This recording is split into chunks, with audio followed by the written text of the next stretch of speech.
Serious ആയ വിഷയമൊന്നുമല്ല, അത്ര ഗൗരവതരമായ വിഷയമൊന്നുമല്ല.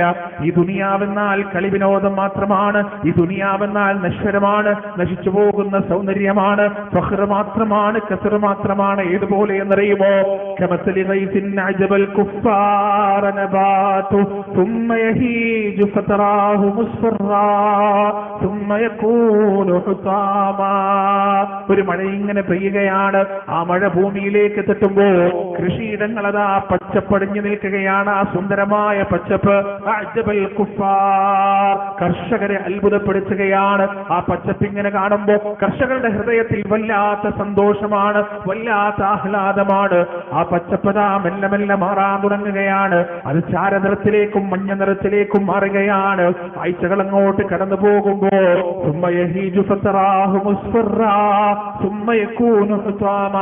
ആ പച്ചപ്പ് മുഴുവൻ നശിച്ചുകൊണ്ട് എങ്ങനെയാണോ അതുണ്ടായത് അതേ അവസ്ഥയിലേക്ക് അത് തിരിച്ചു പോകുകയാണ്. മനുഷ്യന്റെ ആയുസ്സിനെ കുറിച്ച് നിങ്ങളത് പഠിച്ചു നോക്ക് പ്രിയപ്പെട്ടവരെ. ഉമ്മയുടെ വയറ്റിൽ നിന്ന് പുറത്തേക്ക് വരുമ്പോ ഒരു പശുക്കുട്ടിയാണെങ്കിൽ ആ പശുവിന്റെ അകിടെവിടെയാണെന്നതിനറിയാം. ആ അകിട് തേടിയത് പോകും, എന്നിട്ട് പാല് കുടിക്കും. കാണ്ടാമൃഗത്തിന്റെ കുട്ടിയാണെങ്കിൽ ജനിച്ചു വീണ ഉടനെ തന്റെ പാതാവിന്റെ നാവിന്റെ തൊലിക്കട്ടിയാൽ തന്റെ ജീവന് ഹാനി സംഭവിക്കരുത് എന്നതിനറിയാം. കിലോമീറ്ററുകളോളം അത് ഓടുകയാണ്. അങ്ങനെ കടലിലെ പല മത്സ്യങ്ങളുടെയും കുട്ടികൾ പ്രസവിച്ചതിന് ശേഷം കിലോമീറ്റർ സഞ്ചരിച്ച് തിരിച്ച് തന്റെ പഴയ സ്ഥലത്തേക്ക് തിരിച്ചു വരുന്ന എത്രയോ സംഭവങ്ങൾ, എത്രയോ ഉദാഹരണങ്ങൾ. എന്നാൽ മനുഷ്യന്റെ അവസ്ഥ എന്താണ്? അവൻ ജനിച്ചു വീഴുമ്പോ അവൻ ആകെ അറിയുന്നത് കണ്ണടച്ച് കരയാൻ മാത്രമാണ്, കണ്ണടച്ച് കരയാൻ മാത്രമാണ്. അവന്റെ മാതാവ് അവന്റെ മാറിടത്തിലേക്ക് ചേർത്ത് പിടിക്കുമ്പോൾ മാത്രമാണ്. എന്റെ പ്രിയപ്പെട്ടവരെ, അവൻ ആ പാല് കുടിക്കാൻ കഴിയുന്നത്. ഒന്നും അറിയാത്ത അവസ്ഥയിലാണ് അവൻ ജനിക്കുന്നത്, ഒന്നും അറിയാത്ത അവസ്ഥയിൽ അവൻ ജനിക്കുകയാണ്. എന്നിട്ട് എന്റെ പ്രിയപ്പെട്ടവരെ, അതാ ആംഗ്യങ്ങളിലൂടെ, സംസാരങ്ങളിലൂടെ, ചുണ്ടിന്റെ അനക്കങ്ങളിലൂടെ, കണ്ണിന്റെ കാഴ്ചകളിലൂടെ, ഈ മുഖത്ത് വരുന്ന ഭാവപ്രകടനങ്ങളിലൂടെ അവരതാ ഓരോ കാര്യങ്ങൾ ഒപ്പിയെടുത്ത് പഠിക്കുകയാണ്. ശൈശവത്തിൽ നിന്ന് ബാല്യത്തിലേക്കും, ബാല്യത്തിൽ നിന്ന് കൗമാരത്തിലേക്കും, കൗമാരത്തിൽ നിന്ന് യൗവനത്തിലേക്കും, യൗവനത്തിൽ നിന്ന് മധ്യവയസ്സിലേക്കും അവനിങ്ങനെ മാറി മാറി സഞ്ചരിക്കുകയാണ്. എന്റെ മുന്നിലിരിക്കുന്നവരുടെ കൂട്ടത്തിൽ കൗമാരത്തിലുള്ളവരുണ്ട്, യൗവനത്തിലുള്ളവരുണ്ട്, മധ്യവയസ്സിലുള്ളവരുണ്ട്, വാർദ്ധക്യത്തിലുള്ളവരുണ്ട്. വാർദ്ധക്യത്തിലുള്ളവരെ നിങ്ങൾ നോക്കുക, അവരുടെ കാഴ്ചക്ക് മങ്ങല് വന്നിട്ടുണ്ട്, അവരുടെ കേൾവിക്ക് മാറ്റം വന്നിട്ടുണ്ട്, അവരുടെ സംസാരത്തിൽ മാറ്റം വന്നിട്ടുണ്ട്, അവരുടെ ചിന്തയിൽ മാറ്റം വന്നിട്ടുണ്ട്, അവർക്ക് ഓർമ്മക്കുറവുണ്ടാകാൻ തുടങ്ങിയിട്ടുണ്ട്, മറവി ഉണ്ടാകാൻ തുടങ്ങിയിട്ടുണ്ട്. ഏതവസ്ഥയിൽ ഉമ്മയുടെ വയറ്റിൽ നിന്ന് പുറത്തു വന്ന അവസ്ഥയിലേക്ക് ചില മനുഷ്യരത മടക്കപ്പെടുകയാണ്.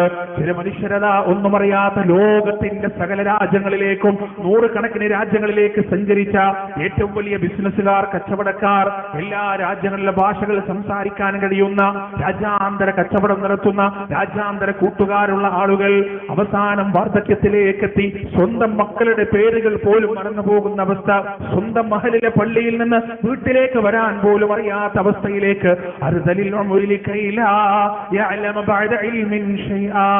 എല്ലാം അറിഞ്ഞതിന് ശേഷം ഒന്നും അറിയാത്ത അവസ്ഥയിലേക്ക് മനുഷ്യനത മടക്കപ്പെടുകയാണ്, മനുഷ്യനത മാറ്റപ്പെടുകയാണ്. ഏതുപോലെ ഒരു മഴയങ്ങ് പെയ്ത് ആ മഴയിലൂടെ ഊഷരമായി കിടന്നിരുന്ന ഭൂമി പച്ചപ്പാർന്ന് ആ പച്ചപ്പിങ്ങനെ സഞ്ചരിച്ച് അല്പകാലം കഴിഞ്ഞ് വീണ്ടും അത് ആ ഊഷരതയിലേക്ക് പോകുന്നത് പോലെ മനുഷ്യനിങ്ങനെ ജനിച്ച് ഒന്നും അറിയാത്ത അവസ്ഥയിൽ ജനിച്ച്, എന്നിട്ട് എന്തൊക്കെയോ അറിഞ്ഞ്, എന്തൊക്കെയോ പഠിച്ച്, എന്തൊക്കെയോ മനസ്സിലാക്കി ഒന്നുമല്ലാത്തൊരവസ്ഥയിലേക്ക് നീങ്ങലാണ് മനുഷ്യന്റെ ആയുസ് എന്ന് പറയുന്നത്. നമ്മുടെ ഉമ്മയുടെ ഗർഭപാത്രത്തിൽ പിറവിയെടുക്കുന്നതിന്റെ മുന്നേ, നമ്മുടെ പിതാവിന്റെയും മാതാവിന്റെയും ബീജവും മണ്ഡവും കൂടിച്ചേരുന്നതിന്റെ മുന്നേ നമ്മൾ എവിടെയായിരുന്നു പ്രിയപ്പെട്ടവരെ?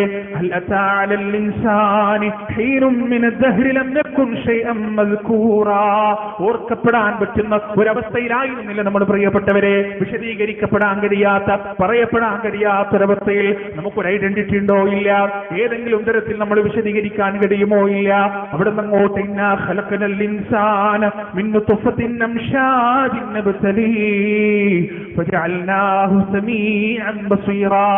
ബീജത്തിലൂടെ, അണ്ടത്തിലൂടെ, സിദ്ധാന്തത്തിലൂടെ അവിടെ നിന്ന് അങ്ങോട്ട് ഓരോ ഘട്ടം ഘട്ടമായി കണ്ണ് തന്ന്, കാത് തന്ന്, കൈ തന്ന്, കാല് തന്ന്, കരള് തന്ന്, കിഡ്നി തന്ന്, ബുദ്ധി തന്ന്, വിവേകം തന്ന്, ചിന്ത തന്ന്, കരയാനുള്ള അവയവങ്ങൾ തന്ന്, കഴിക്കാനുള്ള വായ തന്ന്, എല്ലാം തന്നുകൊണ്ട് അല്ലാഹു സുബ്ഹാനഹു വ തആല ഈ ഭൂമിയിലേക്ക് നമ്മെ പറഞ്ഞയക്കുകയാണ്.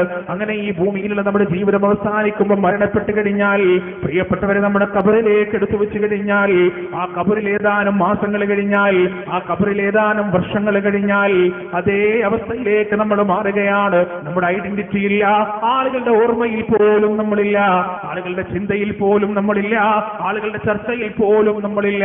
ആലോചിച്ച് നോക്ക് നിങ്ങൾ, ഈ ഇരിക്കുന്ന ആളുകൾ ഒരു 150 വർഷം കഴിഞ്ഞാൽ, ഒരു 200 വർഷം കഴിഞ്ഞാൽ നമ്മെ കുറിച്ചുള്ള എന്തെങ്കിലും ഓർമ്മകൾ ഇവിടെ നിലനിൽക്കുമോ? പ്രിയപ്പെട്ടവരെ, നമ്മൾ കബറടക്കിയ കബറിന്റെ അടിയിൽ നമ്മുടെ എല്ലുകൾ പോലും ബാക്കിയാവുകയില്ല, നമ്മുടെ അസ്ഥികൂടങ്ങൾ പോലും മണ്ണിലേക്ക് ലയിച്ചു ചേരുന്ന അവസ്ഥയിലേക്ക് നമ്മൾ അങ്ങനെ പോകും. ഏതവസ്ഥയിൽ നിന്നാണോ നമ്മൾ വന്നത്, അതേ അവസ്ഥയിലേക്ക് മാറിപ്പോകാനുള്ളവരാണ് നമ്മൾ. അതുകൊണ്ടാണ് പടച്ചുറവ് പറഞ്ഞത്, ഒരു മഴ പെയ്ത് ആ മഴയുടെ സ്പർശത്തിൽ ഭൂമിക്ക് മുകളിൽ പച്ചപ്പുണ്ടാകുന്നത് പോലെ ചുരുങ്ങിയ കാലത്ത് നൽകപ്പെട്ട ഈ ആയുസാണ് നിങ്ങളുടേത്. എന്നിട്ട് ആയത്തിന്റെ അവസാനത്തിൽ അല്ലാഹു പറയുന്നത് എന്താണെന്നറിയുമോ? വമൽ ഹയാത്തുദ് ദുനിയാ ഇല്ലാ മതാഉൽ ഗുറൂർ. ഈ ദുനിയാവിലെ ജീവിതം വഞ്ചനയാണ് കേട്ടോ, ഈ ദുനിയാവിലെ ജീവിതം ചതി മാത്രമാണ് കേട്ടോ എന്ന് അല്ലാഹു സുബ്ഹാനഹു വ തആല എടുത്തു പറയുകയാണ്. എന്താണ് എന്റെ പ്രിയപ്പെട്ടവരെ അവശേഷിക്കുക? വഫിൽ ആഖിറതി അദാബുൻ ശദീദ് വമഗ്ഫിറത്തുൻ മിനല്ലാഹി വറിദ്വാൻ. യഥാർത്ഥ ജീവിതം വരാനിരിക്കുന്നുണ്ട്. ഇസ്രാഫീൽ അലൈഹിസ്സലാത്തു വസ്സലാമിന്റെ രണ്ടാമത്തെ തവണയുള്ള കാഹളമൂത്ത് കഴിഞ്ഞാൽ യഥാർത്ഥ ജീവിതത്തിന്റെ തിരശീല പൊങ്ങുകയാണ്. അവിടെ രണ്ട് കാര്യങ്ങളാണുള്ളത്. എന്തൊക്കെയാണ്? വഫിൽ ആഖിറതി അദാബുൻ ശദീദ്, കഠിനമായ ശിക്ഷയാണ് ഒരു ഭാഗത്തുള്ളത്. വമഗ്ഫിറത്തുൻ മിനല്ലാഹി വറിദ്വാൻ, അല്ലാഹുവിന്റെ മഗ്ഫിറത്തും അല്ലാഹുവിന്റെ തൃപ്തിയുമാണ് മറുഭാഗത്തുള്ളത്. അതിലേത് വേണമെന്ന് നശ്വരമായി ദുനിയാവിൽ നിങ്ങൾക്ക് തീരുമാനിക്കാമെന്ന് അല്ലാഹു നമുക്ക് പഠിപ്പിച്ചു തരികയാണ്. അൽഹാകുമുത് തകാസുർ, പരസ്പരം പെരുമതടിക്കലിൽ നിങ്ങളെല്ലാം വ്യാപകരായിരിക്കുകയാണ്. ഹത്താ സുർതുമുൽ മഖാബിർ, നിങ്ങൾ ഖബറിടം സന്ദർശിക്കുന്നതുവരെ, ഖബറിടങ്ങളിലേക്ക് നിങ്ങളുടെ ശരീരങ്ങൾ എടുത്തു വെക്കുന്നതുവരെ നിങ്ങളിതാ പരസ്പരം പെരുമതടിക്കളിൽ നിങ്ങളിങ്ങനെ കസറിൽ വ്യാപൃതരായി കൊണ്ടിരിക്കുകയാണെന്ന് പരിശുദ്ധ ഖുർആൻ വളരെ വ്യക്തമായി നമുക്ക് പഠിപ്പിച്ചു തരികയാണ്. പ്രിയപ്പെട്ടവരെ, നിങ്ങളൊന്ന് ആലോചിച്ച് നോക്ക്, എത്ര വ്യക്തമായിട്ടാണ് ഈ ദുനിയാവിന്റെ പ്രമത്തതയിൽ മുങ്ങിപ്പോയി പരലോകം നശിപ്പിക്കുന്ന മനുഷ്യരെ അല്ലാഹു മുന്നറിയിപ്പ് നൽകിയിട്ടുള്ളത്. ആ മനുഷ്യർക്ക് അല്ലാഹു പഠിപ്പിച്ചു കൊടുത്തിട്ടുള്ളത്, കൃത്യമായി പറഞ്ഞു കൊടുത്തിട്ടുള്ളത്. സൂറത്തുൽ അറാഫിൽ 3 വിഭാഗം ആളുകൾ തമ്മിൽ നടക്കുന്ന ഒരു സംസാരത്തെ കുറിച്ച് അല്ലാഹു പറഞ്ഞു തരുന്നുണ്ട്. സ്വർഗവാസികളും നരകവാസികളും, ആ സ്വർഗത്തിനും നരകത്തിനും ഇടയിലുള്ള അറാഫിലെ ആളുകളും തമ്മിൽ നടത്തുന്ന ഒരു സംസാരമുണ്ട്. അല്ലാഹു പറയുകയാണ്, വനാജാ അസ്ഹാബുൽ ജന്ന അസ്ഹാബൻ നാർ അൻ ഖദ് വജദ്നാ മാ വഅദനാ റബ്ബുനാ ഹഖ്ഖാ ഫഹൽ വജദ്തും മാ വഅദ റബ്ബുക്കും ഹഖ്ഖാ فأذن مؤذن بينهم اللعنة الله على الظالمين. സ്വർഗവാസികൾ നരകവാസികൾ വിളിച്ചു ചോദിക്കുകയാണ്. എന്താണ് ചോദിക്കുന്നത്? ഞങ്ങളിതാ അല്ലാഹു വാഗ്ദാനം ചെയ്ത അനുഗ്രഹങ്ങളിൽ എത്തിയിരിക്കുന്നു. അരുവികളുടെ, പുഴകളുടെ, സുഖാനുഗ്രഹത്തിന്റെ, കുടുംബത്തോടൊപ്പമുള്ള സൗഖ്യത്തിന്റെ, സമാധാനത്തിന്റെ, സമാശ്വാസത്തിന്റെ ഭവനത്തിൽ ഞങ്ങളിതാ എത്തിയിരിക്കുന്നു, ഞങ്ങളത് കണ്ടിരിക്കുന്നു. ഫഹൽ വജത്തും മാ വഅദ റബ്ബുക്കും ഹഖ്ഖാ, നിങ്ങൾക്ക് നിങ്ങളുടെ റബ്ബ് വാഗ്ദാനം ചെയ്തത് വന്നെത്തിയിട്ടുണ്ടോ? അവരതാ മറുപടി പറയുകയാണ്, ഖാലൂ നഅം, അതേ വന്നെത്തിയിട്ടുണ്ട്. ഫഅദ്ദന മുഅദ്ദിനും ബൈനഹും അൽലഅനതുല്ലാഹി അലദ്ദാലിമീൻ, അവരുടെ ഇടയിൽ വിളിച്ചു പറയുന്ന ഒരു വിളിയാളൻ വിളിച്ചു പറയുകയാണ്, അൽലഅനതുല്ലാഹി അലദ്ദാലിമീൻ, അക്രമകാരികളുടെ മേൽ അല്ലാഹുവിന്റെ ശാപകോപം ഉണ്ടാകട്ടെ. അല്ലദീന യസുദ്ദൂന അൻ സബീലില്ലാഹി വയബ്ഗൂനഹാ ഇബജാ വഹും ബിൽ ആഖിറതി കാഫിറൂൻ. അല്ലാഹുവിന്റെ മാർഗത്തിൽ നിന്ന് ജനങ്ങളെ തെറ്റിച്ച ആളുകൾ, അതിനെ വക്രമായി കൊണ്ട് കണ്ട ആളുകൾ, അവർ ഈ പരലോകത്തെ കുറിച്ച് അവിശ്വസിച്ചവരായിരുന്നു. ഈ സ്വർഗത്തെ കുറിച്ച് പറയുമ്പോൾ കൊഞ്ഞൻ കുത്തിയവരായിരുന്നു. ഈ നരകത്തെ കുറിച്ച് പറയുമ്പോ പാട്ടുപാടിയവരായിരുന്നു, നീരസം പ്രകടിപ്പിച്ചവരായിരുന്നു, പരിഹാസം നടത്തിയവരായിരുന്നു. വബൈനഹുമാ ഹിജാബ് വഅലൽ അറാഫി റിജാലൻ യഅരിഫൂന കുല്ലൻ ബിസീമാഹും വനാദൂ അസ്ഹാബൽ ജന്നതി അൻ സലാമുൻ അലൈക്കും ലം യദ്ഖുലൂഹാ വഹും യസ്മഊൻ. ആ സ്വർഗത്തിനും നരകത്തിനുമിടയിൽ ചില അടയാളങ്ങളുള്ള മനുഷ്യരുണ്ട്. ആറാഫ്, ഈ ഒരു സംഭവമാണ് ആറാഫ് എന്ന സൂറത്തിന് ആറാഫ് എന്ന് പേര് വരാൻ കാരണം. അവർ സ്വർഗത്തിലേക്ക് കടന്നിട്ടില്ല. അള്ളാഹുവിന്റെ റഹ്മത്തിനെ അവർ പ്രതീക്ഷിച്ചുകൊണ്ടിരിക്കുകയാണ്. ഹിജാബ്, ആ നടുവിലുള്ള മറയിലാണ് അവരുള്ളത്. അവരങ്ങനെ ആ മറയിൽ ഇങ്ങനെ നിൽക്കുകയാണ്. എന്നിട്ട് ആ സ്വർഗത്തിലുള്ള ആളുകളെ കാണുമ്പോ അവരതാ പറയുകയാണ്, അവരതാ അൻസലാമുൻ അലൈക്കും ലം യദ്ഖുലൂഹാ വഹും യസ്മഊൻ, നിങ്ങൾക്ക് സമാധാനമുണ്ടാകട്ടെ, നിങ്ങൾക്ക് ശാന്തി ഉണ്ടാകട്ടെ. അവർ പ്രവേശിച്ചിട്ടില്ല സ്വർഗത്തിൽ. ആ സ്വർഗപ്രവേശനത്തിന് അവരതാ കാത്തിരിക്കുകയാണ്. നരകത്തിലേക്ക് അവരുടെ കണ്ണുകൾ പോകുമ്പോ വൈദാ സുരിഫത്ത് അബ്സാറുഹും തിൽഖാ അസ്ഹാബൻ നാർ, ആ നരകത്തിലേക്ക് അവരുടെ കണ്ണു പോകുമ്പോ അവരതാ ചോദിക്കുകയാണ്, അഹാഉലായി അഖ്സംതും ലാ യനാലുഹുമുല്ലാഹു ബിറഹ്മ, അല്ലയോ പ്രമാണിമാരെ, നരകത്തിൽ കിടക്കുന്ന രാജാക്കന്മാരെയും പ്രമാണിമാരെയും വലിയ പണക്കാരെയും കുബേരന്മാരെയും വിളിച്ചുകൊണ്ട് ഈ ആറാഫിലുള്ള ആളുകൾ ചോദിക്കുകയാണ്, ഇവരെ തൊട്ടാണോ നിങ്ങൾ സത്യം ചെയ്തത്? ഇവര് വഴികേടിലാണ് നിങ്ങൾ പറഞ്ഞത്, ഇവര് വിശ്വാസികളാണ് നിങ്ങൾ പറഞ്ഞത്, ഇവരെ തൊട്ടാണോ? ഇവരിതാ അള്ളാഹുവിന്റെ അനുഗ്രഹത്തിലായിരിക്കുന്നു. അള്ളാഹു അവർക്ക് സൗഖ്യം നൽകിയിരിക്കുന്നു, അള്ളാഹു അവർക്ക് മോചനം നൽകിയിരിക്കുന്നു, അള്ളാഹു അവർക്ക് പ്രതാപം നൽകിയിരിക്കുന്നു. വനാദാ അസ്ഹാബുൻ നാരി അസ്ഹാബൽ ജന്ന, അപ്പോഴതാ നരകവാസികൾ സ്വർഗവാസികളെ തിരിച്ചു വിളിക്കുകയാണ്. എന്നിട്ട് അവരോട് ചോദിക്കുകയാണ്, നഫീദു അലൈനാ മിനൽ മാ, ഞങ്ങൾക്ക് കുറച്ച് വെള്ളം തരാൻ പറ്റുമോ? നിങ്ങൾക്ക് അല്ലാഹു നിങ്ങൾക്ക് നൽകിയ എണ്ണമറ്റ അനുഗ്രഹങ്ങളുണ്ടല്ലോ, ആ അനുഗ്രഹങ്ങളിൽ നിന്ന് വല്ലതും ഞങ്ങൾക്ക് തരാൻ പറ്റുമോ എന്ന് ഈ നരകവാസികളതാ സ്വർഗവാസികളോട് ചോദിക്കുകയാണ്. ഖാലൂ, സ്വർഗവാസികൾ മറുപടി പറയുന്നു, ഇന്നല്ലാഹ ഹറമഹുമാ അലൽ കാഫിരീൻ, നിഷേധികളായ ആളുകൾക്ക് അല്ലാഹു അതാ എല്ലാ തരത്തിലുള്ള സുഖസൗകര്യങ്ങളും പരിഗണനകളും നിഷേധിച്ചിരിക്കുന്നു, ഹറാമാക്കിയിരിക്കുന്നു. ഈ സംഭവം മുഴുവൻ വിശദീകരിച്ചിട്ട് എന്റെ പ്രിയപ്പെട്ടവരെ അല്ലാഹു പറയുന്നൊരു വർത്തമാനമുണ്ട്. ആരാണിവർ? ഈ ഹതഭാഗ്യരായ ആളുകൾ ആരാണ്? ഈ ഭാഗ്യം കെട്ട നരകക്കാരാരാണെന്നറിയുമോ? അല്ലദീന തഖദൂ ദീനഹും ലഹുവൻ വലഇബാ, അവരവരുടെ മതത്തെ കളിവിനോദമായി കളിതമാശയായി സ്വീകരിച്ചവരാണ്. മതമെന്ന് പറഞ്ഞാൽ, ദീനെന്ന് പറഞ്ഞാൽ കളിവിനോദം മാത്രമാണ്. കല്യാണ വീട്ടിൽ കോപ്രായങ്ങൾ കാണിക്കുമ്പോൾ ദീനില്ല അവിടെ. ആഘോഷവേളകളിൽ കോപ്രായങ്ങൾ കാണിക്കുമ്പോൾ ദീനില്ല അവിടെ. ആകെ ദീന് നിൽക്കുന്നത് നിക്കാഹിന്റെ വേദിയിൽ ഒരു ഉസ്താദ് വന്നിട്ട് കുറച്ചു നേരം പ്രസംഗിക്കുമ്പോ രണ്ട് ഖുർആനായ തുറക്കോതിയിട്ട് ഫാത്തിഹ വിളിക്കുന്നത് മാത്രമാണ് ദീനായി അവർ കണ്ടിട്ടുള്ളത്. അതിന്റെ പുറത്തേക്ക് ദീനെന്ന് പറഞ്ഞാൽ അവർക്ക് കളി വിനോദം മാത്രമാണ്. ദീനെന്ന് പറഞ്ഞാൽ അവർക്ക് കളിക്കാനും കളിയാക്കാനുമുള്ള സംഗതി മാത്രമാണ്, ഗൗരവമുള്ള വിഷയമല്ല.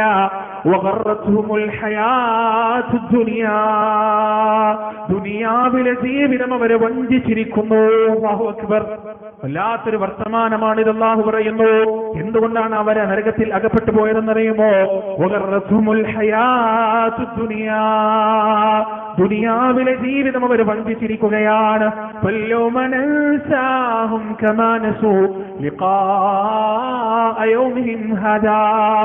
ഈ ദിവസത്തെ അവർ മറന്നതുപോലെ, ഈ ദിവസത്തെ കണ്ടുമുട്ടുന്നത് അവർ മറന്നതുപോലെ, ഇന്നേ ദിവസം ഞാനിതാ അവരെ മറന്നിരിക്കുകയാണ്, ഞാനിതാ അവരെ ഉപേക്ഷിച്ചിരിക്കുകയാണ്. നോക്ക് നിങ്ങൾ പ്രിയപ്പെട്ടവരെ, എത്ര വ്യക്തമായിട്ടാണ് അല്ലാഹു പറഞ്ഞത്. ദുനിയാവിലെ ജീവിതം വഞ്ചിച്ചു കളഞ്ഞു. ദുനിയാവിലെ ജീവിതമാണ് എല്ലാം എന്ന് തോന്നലവരെ വഞ്ചിച്ചിരിക്കുകയാണ്. മാശറയിൽ വെച്ച് മുനാഫിക്കുകളും മുഅ്മിനുകളും തമ്മിൽ നടത്തുന്ന ഒരു സംഭാഷണമുണ്ട്. യൗമ യഖൂലുൽ മുനാഫിഖൂന വൽ മുനാഫിഖാത്ത്, കപടവിശ്വാസികളായ ആണും പെണ്ണും അവരതാ പറയുകയാണ്, ഇല്ലദീന ആമനു ദുറൂനാ നഖ്തബിസ് മിൻ നൂരിക്കും. മാശറയിൽ ഇങ്ങനെ മനുഷ്യകുലം ഒരുമിച്ച് കൂടുമ്പോ മുഅ്മിനീങ്ങളെ പ്രത്യേകമായി അവിടെ മനസ്സിലാക്കാൻ സാധിക്കും. അവരുടെ മുഖങ്ങൾ പ്രകാശിക്കുന്നുണ്ടാവും, അവരുടെ കൈകൾ പ്രകാശിക്കുന്നുണ്ടാവും, അവരുടെ അവയവങ്ങൾ പ്രകാശിക്കുന്നുണ്ടാവും. യൗമ തബയദ്ദു വുജൂഹു വതസ്വദ്ദു വജൂഹ്, ചില മുഖങ്ങൾ പ്രകാശപൂരിതമായിരിക്കും, ചില മുഖങ്ങൾ ഇരുണ്ടുപോയതായിരിക്കും. വഅമ്മല്ലദീന ബിയദ്ദത് വുജൂഹുഹും ഫഫീ റഹ്മത്തില്ലാഹ് ഹും ഫീഹാ ഖാലിദൂൻ. അന്ന് പ്രകാശിക്കുന്ന മുഖങ്ങളുണ്ടല്ലോ, അല്ലാഹുവിന്റെ കാരുണ്യത്തിലാണ് അവർ. സ്വർഗത്തിൽ നിത്യവാസികളാണ്. അങ്ങനെ ഈ പ്രകാശം, മുഅ്മിനീങ്ങളുടെ ഈ പ്രകാശം കാണുമ്പോ മുനാഫിക്കുകളായ ആണും പെണ്ണും വന്നുകൊണ്ട് അവരോട് പറയുകയാണ്, ഇഖ്തബിസ് മിൻ നൂരിക്കും, നിങ്ങളുടെ പ്രകാശത്തിൽ നിന്ന് കുറച്ച് ഞങ്ങൾക്ക് ചൊരിഞ്ഞു തരുമോ? ഈ പ്രകാശത്തിൽ നിന്ന് നിങ്ങൾക്ക് കുറച്ച് തരാൻ കഴിയുമോ?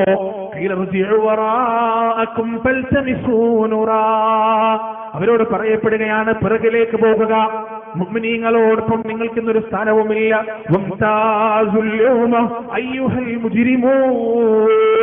അല്ലയോ കുറ്റവാളികളെ, നിങ്ങൾ അങ്ങോട്ട് മാറി നിൽക്കുക. നിങ്ങൾ പിറകോട്ട് മാറിപ്പോകുക. എന്നിട്ട് നിങ്ങളുടെ സ്വന്തം പ്രകാശം നിങ്ങൾ അന്വേഷിച്ചു കൊള്ളുക. മുഅ്മിനീങ്ങളുടെ പ്രകാശത്തിൽ നിന്ന് ഒരു പങ്കും നിങ്ങൾക്ക് ഇന്ന് ഇല്ല കേട്ടോ.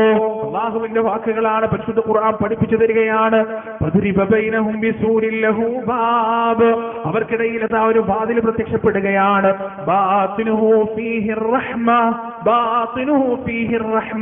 ആ വാതിലിന്റെ ഉള്ളിൽ മുഅ്മിനീങ്ങളെ അല്ലാഹു ചേർത്ത് പിടിക്കുകയാണ്. ആ വാതിലിന്റെ ഉള്ളിലേക്ക് അല്ലാഹു അവന്റെ റഹ്മത്തിൽ, അവന്റെ കാരുണ്യത്തിൽ മുഅ്മിനീങ്ങളെ ചേർത്ത് പിടിക്കുകയാണ്. ആ വാതിലിന്റെ പുറത്താകട്ടെ മുനാഫിക്കുകളെ കാത്തിരിക്കുന്നത് ഭയാനകമായ നരകമാണ്. യുനാദൂനഹും അലം നകും മഅകും. നോക്ക് നിങ്ങൾ പ്രിയപ്പെട്ടവരെ, നേരിൽ കാണുന്നത് പോലെ, കണ്ണുകൊണ്ട് കാണുന്നത് പോലെ പരലോകത്തൊരവസ്ഥ അല്ലാഹു വിശദീകരിക്കുകയാണ്.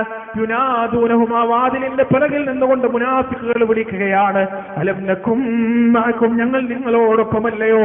നിങ്ങൾ പരിപാടി സംഘടിപ്പിച്ചപ്പോ, പ്രോഗ്രാം സംഘടിപ്പിച്ചപ്പോ നിങ്ങളോടൊപ്പം ഞങ്ങൾ ഉണ്ടായിരുന്നില്ലേ? അത് കേൾക്കാൻ നിങ്ങളോടൊപ്പം ഞങ്ങൾ ഉണ്ടായിരുന്നില്ലേ? നിസ്കാരത്തിന്റെ സ്വപ്പിൽ നിങ്ങളോടൊപ്പം ഞങ്ങൾ ഉണ്ടായിരുന്നില്ലേ? ജുമുഅ കേൾക്കാൻ നിങ്ങളോടൊപ്പം ഞങ്ങൾ ഉണ്ടായിരുന്നില്ലേ? സംഘടനാ പ്രവർത്തനത്തിൽ നിങ്ങളോടൊപ്പം ഞങ്ങൾ ഉണ്ടായിരുന്നില്ലേ? അലം നകും മഅകും ഖാലൂ, മുഅ്മിനീങ്ങൾ തിരിച്ചു പറയുകയാണ്, ബലാ, നിങ്ങൾ ഉണ്ടായിരുന്നു, പക്ഷേ വലാകിന്നകും ഫതൻതും അൻഫുസകും, നിങ്ങൾ നിങ്ങളെ തന്നെ കുഴപ്പത്തിലാക്കി കളഞ്ഞു. വതറബ്ബസ്തും വർതബതും വഗറത്കുമുൽ അമാനി, നിങ്ങൾ എന്തൊക്കെയോ പ്രതീക്ഷിച്ചു, നിങ്ങൾ എന്തൊക്കെയോ സംശയിച്ചു, നിങ്ങൾ എന്തൊക്കെയോ വ്യാമോഹിച്ചു. വഗറത്കുമുൽ അമാനി, നിങ്ങളുടെ വ്യാമോഹങ്ങൾ നിങ്ങളെ വഞ്ചിച്ചു കളയുകയും ചെയ്തു. ഈ ദുനിയാവാണ് എല്ലാമെന്ന വ്യാമോഹം, ഈ ദുനിയാവാണ് എല്ലാമെന്ന ചിന്ത, ഈ ദുനിയാവാണ് എല്ലാമെന്ന അബദ്ധധാരണ, പരലോകത്തെ കുറിച്ചുള്ള മിഥ്യാബോധം, സ്വർഗമില്ല നരകമില്ല എന്ന നിസ്കരിക്കുന്ന സമയത്തും, ജുമുഅ നമസ്കരിക്കുന്ന സമയത്തും, ഖുർആൻ ഓതുന്ന സമയത്തും, സ്വതഖ കൊടുക്കുന്ന സമയത്തും ഉള്ളില്ല ഉള്ളിൽ വിശ്വാസം കയറിയിട്ടില്ല. ഹത്താ ജാഅ അംറുല്ലാഹ്, അല്ലാഹുവിന്റെ കൽപ്പന വരുന്നത് വരെ. ആ റബ്ബിന്റെ കൽപ്പന നിങ്ങൾ കണ്ടപ്പോ, മലക്കുൽ മൗത്തിനെ നിങ്ങൾ നേരിട്ട് കണ്ടപ്പോ, മലക്കുകൾ അല്ലാഹുവിന്റെ മലായികത്തുകളെ നിങ്ങൾക്ക് നേരിട്ട് കണ്ടപ്പോ, ഹത്താ ജാഅ അംറുല്ലാഹ് വഗറക്കും ബില്ലാഹിൽ ഗറൂർ, ആ മഹാവഞ്ചകൻ ശൈത്താൻ ദുനിയാവിന്റെ വിഷയത്തിൽ ദുനിയാവ് കാണിച്ചിട്ട് നിങ്ങളെ വഞ്ചിച്ചു കളഞ്ഞു, ചതിച്ചു കളഞ്ഞു, നിങ്ങളെ കബളിപ്പിച്ചു കളഞ്ഞു. അതുകൊണ്ട് ഞങ്ങളും നിങ്ങളുമായി ഇന്നേ ദിവസം യാതൊരു ബന്ധവുമില്ല, യാതൊരു തരത്തിലുള്ള കെട്ടുപാടുമില്ല എന്ന് മുഅ്മിനീങ്ങളതാ അവിടെ വെച്ച് പ്രഖ്യാപിക്കുകയാണ്. പ്രിയപ്പെട്ടവരെ, ദുനിയാവിനാൽ മനസ്സ് വഴങ്ങിപ്പോയ ആളുകൾ നാളെ പരലോകത്ത് വെച്ച് അനുഭവിക്കാൻ പോകുന്ന ദുരന്ത ഫലത്തെ കുറിച്ചാണ് പരിശുദ്ധ ഖുർആൻ പറയുന്നത്. അതുകൊണ്ട് എന്റെ പ്രിയപ്പെട്ടവരെ, സ്വർഗത്തിലേക്കുള്ള പ്രയാണത്തിൽ നമ്മുടെ മുന്നിൽ തടസ്സമായി നിൽക്കുന്ന രണ്ടാമത്തെ കാരണമെന്ന് പറയുന്നത് ദുനിയാവിനോടുള്ള അമിതമായ പ്രമത്തതയാണ്. മൂന്നാമത്തത് എന്താണെന്നറിയുമോ? അല്ലാഹു സുബ്ഹാനഹു വ തആല പരിശുദ്ധ ഖുർആനിൽ പറയുന്നുണ്ട്, വഅമ്മാ മൻ ഖാഫ മഖാമ റബ്ബിഹി വനഹൻ നഫ്സ അനിൽ ഹവാ ഫഇന്നൽ ജന്നത ഹിയൽ മഅവാ. നഫ്സിന്റെ ഇച്ഛയാണ് നമ്മൾ സ്വർഗത്തിൽ നിന്ന് പിറകോട്ട് വലിക്കുന്ന, മുസ്ലിം ഉമ്മത്തിനെ സ്വർഗത്തെ കുറിച്ച് മറപ്പിച്ചു കളയുന്ന അവരുടെ ഏറ്റവും വലിയ ശത്രു എന്ന് പറയുന്നത് സ്വന്തം നഫ്സാണ്. എന്തുകൊണ്ടാണ് യുവാക്കൾ നിരീശ്വരവാദത്തിലേക്ക് പോയിക്കൊണ്ടിരിക്കുന്നത്? യുക്തിവാദത്തെയൊക്കെ യുവാക്കൾ ഇങ്ങനെ സ്വീകരിച്ചുകൊണ്ടിരിക്കുന്നത് എന്താണ്? അത് ഇസ്ലാമിന്റെ കുഴപ്പം കൊണ്ടല്ല, മറിച്ച് അക്കൗണ്ടബിലിറ്റിയിൽ നിന്നുള്ള ഓട്ടമാണ്. ഒരു കുഴപ്പമില്ലാതെ എല്ലാം ചെയ്യാൻ പറ്റണം, എല്ലാം പ്രവർത്തിക്കാൻ പറ്റണം, ജീവിതത്തിൽ എല്ലാം ആസ്വദിക്കാൻ പറ്റണം. അതിനുവേണ്ടിയാണ് ഈ പറയുന്ന എല്ലാ കുടുക്കുകളിൽ നിന്നും ചുറ്റുപാടുകളിൽ നിന്നും രക്ഷപ്പെട്ടുകൊണ്ട് കുട്ടികൾ ഓടിക്കൊണ്ടിരിക്കുന്നത്. നഫ്സിന്റെ ഇച്ഛകൾ അത് ഏറ്റവും നല്ല രീതിയിൽ ആസ്വദിക്കാൻ കഴിയണം. അല്ലാഹു സുബ്ഹാനഹു വ തആല സൂറത്തുൽ ആല ഇംറാനിൽ വളരെ കൃത്യമായി അത് വിശദീകരിച്ചിട്ടുണ്ട്. അല്ലാഹു പറയാൻ സുയ്യിന ലിന്നാസി ഹുബ്ബുശ് ശഹവാത്ത് حب الشهوات من النساء والبنين والقناطير المقنطرة من الذهب والفضة والخيل المسومة والأنعام والحرث ذلك متاع الحياة الدنيا والله عنده حسن المآب. ഷഹവാത്തുകളോടുള്ള ഇഷ്ടം, ഇച്ഛകളോടും ആശകളോടുമുള്ള ഇഷ്ടം മനുഷ്യനത അലങ്കാരമായി തോന്നിക്കപ്പെട്ടിരിക്കുകയാണ്. പെണ്ണിന്റെ പിന്നാലെയാണ്, മക്കൾ നേടിയ വിദ്യാഭ്യാസത്തിന്റെയും ഉയർച്ചകളുടെയും പിന്നാലെയാണ്, സ്വർണം വാരിക്കൂട്ടുന്നതിന്റെ പിന്നാലെയാണ്, ഫഖറിന്റെ പിന്നാലെയാണ്, ഖത്തറിന്റെ പിന്നാലെയാണ്. പല സഹോദരിമാർക്കും ഒരു വിവാഹത്തിന് പോയിട്ട് ആ വിവാഹത്തിൽ പങ്കെടുത്ത് ആരെങ്കിലും കൂടുതൽ സ്വർണം ധരിച്ചു കഴിഞ്ഞാൽ, ആരെങ്കിലും കൂടുതൽ സ്വർണമിട്ട് കഴിഞ്ഞാൽ മനസ്സിന്റെ സ്വസ്ഥത നഷ്ടപ്പെടുകയാണ്, മനസ്സിന്റെ എല്ലാ തരത്തിലുള്ള സമാധാനവും നഷ്ടപ്പെടുകയാണ്. അവൾക്കത്ര സ്വർണ്ണുണ്ടല്ലോ, എനിക്കിത്ര സ്വർണ്ണമില്ലല്ലോ, ഫഖറിലാണ് ജീവിക്കുന്നത്. ഇന്നത്തെ യുവാക്കൾ ഏറ്റവും കൂടുതൽ കഷ്ടപ്പെടുന്നത് എന്താണെന്നറിയോ പ്രിയപ്പെട്ടവരെ? ഉമ്മമാരുടെയും പെങ്ങന്മാരുടെയും സ്വർണത്തോടുള്ള നിർബന്ധമാണ്. വിവാഹം കഴിക്കാനിരുന്ന ഒരു യുവാവിനെ സംബന്ധിച്ചിടത്തോളം 10 വർഷം മുമ്പ് അവന്റെ സഹോദരൻ, അവന്റെ ജ്യേഷ്ഠൻ 10 പവനാണ് മഹർ കൊടുത്തതെങ്കിൽ ഇന്നും 10 പവൻ തന്നെ മഹർ കൊടുക്കണമെന്ന് ഉമ്മയും പെങ്ങന്മാരും നിർബന്ധം പിടിക്കുകയാണ്. എന്താണ് അതിന്റെ കാരണം? മഹർ കൊടുത്താൽ കൂലി കിട്ടുമെന്നത് കൊണ്ടല്ല, മഹർ കൊടുത്താൽ പ്രതിഫലം, അല്ലാഹുവിന്റെ പ്രതിഫലം കിട്ടുമെന്നത് കൊണ്ടല്ല, മറിച്ച് ആളുകളുടെ മുന്നിൽ നാണം കെട്ടുപോകുമെന്ന് ചിന്തിച്ചിട്ടാണ്, ആളുകളുടെ മുന്നിൽ അഭിമാനം നഷ്ടപ്പെട്ടു പോകുമെന്ന് ചിന്തിച്ചിട്ടാണ്. പ്രിയപ്പെട്ടവരെ, സുമ്മ അദ്ഹബ ഇലാ അഹ്ലി യതമത്താ ഔലാ ലക ഫൗലാ സുമ്മ ഔലാ ലക ഫൗലാ. ഈ ശരീരത്തിന്റെ നഫ്സിന്റെ ഏറ്റവും വലിയ ഇച്ഛയായി അല്ലാഹു പഠിപ്പിച്ചത് ദുരഭിമാനമാണ്. കുടുംബത്തിലേക്ക് ദുരഭിമാനം നടിച്ചുകൊണ്ട് പോകുന്നവരെ കുറിച്ചാണ് അല്ലാഹു പറയുന്നത്. ഇല്ലാത്ത പണം കടം വാങ്ങിക്കൊണ്ട് അഭിമാനം സംരക്ഷിക്കാൻ എന്ന വ്യാജേന നമ്മൾ നടത്തുന്ന ദൂർത്തുണ്ടല്ലോ പ്രിയപ്പെട്ടവരെ, നമ്മൾ നടത്തുന്ന കാട്ടിക്കൂട്ടലുണ്ടല്ലോ പ്രിയപ്പെട്ടവരെ. ഇന്നൽ മുബസ്സിരീന കാനൂ ഇഖ്വാന ശയാത്തീൻ. ദുർവ്യയം നടത്തുന്നവർ പിശാചുക്കളുടെ സഹോദരങ്ങളാണെന്ന് അല്ലാഹു സുബ്ഹാനഹു വ തആല പരിശുദ്ധ ഖുർആനിൽ പറയുന്നു. നമ്മെക്കുറിച്ച് ആളുകൾ എന്ത് പറഞ്ഞിട്ട് നമുക്ക് എന്ത് കിട്ടാനാണ്? അവർ വലിയ കൂട്ടക്കാരാണ്, അവർ വലിയ പണക്കാരാണ്, അവർ വലിയ സ്ഥിതിയുള്ളവരാണെന്ന് നാലാള് പറഞ്ഞാൽ അതിനെ കൊണ്ട് നമുക്ക് കിട്ടാൻ